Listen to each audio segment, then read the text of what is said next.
बड़ी खबर आ रही है, वो भी आपको बता दें। अब बाकी के जो पड़ोसी देश है उनसे तो चलिए माफी मांग ली गई है, लेकिन अमेरिका को करारी चेतावनी दी है ईरान के राष्ट्रपति पेजेश्कियान ने। बड़ी चेतावनी दी है अमेरिका को कि ईरान सरेंडर नहीं करेगा, हमारे बिना शर्त आत्मसमर्पण करने के उनके जो सपने हैं वो कब्र में ही जाएंगे। यह स्पष्ट संदेश दिया है।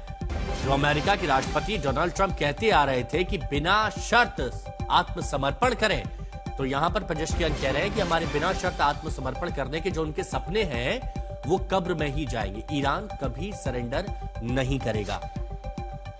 बने हुए हमारे सहयोगी हमारे साथ में प्रणय उपाध्याय। प्रणय, एक तरफ जब बयान आया, पड़ोसी देशों से माफी मांगी और कहा कि अब हमले नहीं करेंगे, तो लग रहा था कि चलिए ठीक है, अब एक सही राह की ओर यह युद्ध जाता हुआ दिखाई दे रहा है कि हो सकता है कि थोड़ी नरमी देखने को मिले। लेकिन अमेरिका को तो चेतावनी है कि ये सपने देख रहे हैं, वो सपने कब्र में ही जाएंगे आत्मसमर्पण के।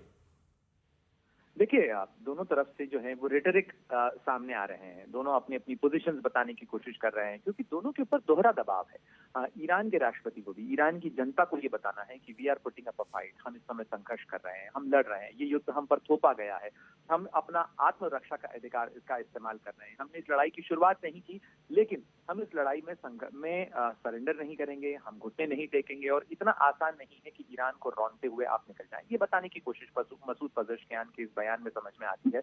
और जैसा आपने भी जोड़ा, ये बयान आया है तब जबकि अमेरिकी राष्ट्रपति डोनाल्ड ट्रंप की तरफ से कल ही बयान आया था, जिसमें उन्होंने कहा था कि अनकंडीशनल सरेंडर यानी बिना शर्त आत्मसमर्पण के अलावा कोई डील ईरान के लिए अवेलेबल नहीं है। जब बातचीत के संकेतों को लेकर चर्चा हुई, तब भी डोनाल्ड ट्रंप की तरफ से कहा गया कि ईरान ने बहुत देर कर दी है, अब बातचीत की कोई गुंजाइश बची नहीं है, अब ईरान की सत्ता को जाना होगा। तो दोनों तरफ से नारों में, रेटरिक में बहुत सारी बातें कही जा रही हैं, लेकिन जहां तक ईरान की स्ट्रैटेजी का सवाल है, ईरान ने अब अपने रणनीति के अंदर थोड़ा बदलाव किया है।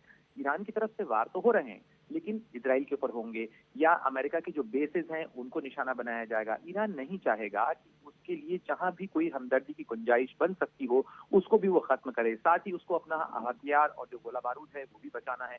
ये लड़ाई अब जो है वो एक ऐसी बिसात में बदल गई है जिसको आप बैटल ऑफ एट्रिशन कह सकते हैं, जिसमें कौन पहले थकता है, कौन पहले जिसके हथियार खत्म होते हैं, किसके ऊपर दबाव ज्यादा बनता है, ये उस तरीके की उसमें जा रही है। लेकिन इन तमाम आकलनों के बीच हिमांशु ये नहीं भूलना चाहिए कि अमेरिका और इजराइल की तरफ से जो बयान आ रहे हैं और जो बमबारी हो रही है, कल ही अमेरिका के रक्षा मंत्री की तरफ से ये भी कहा गया कि आपको नाटकीय तेजी देखने को मिलेगी ईरान पर होने वाले हमलों में,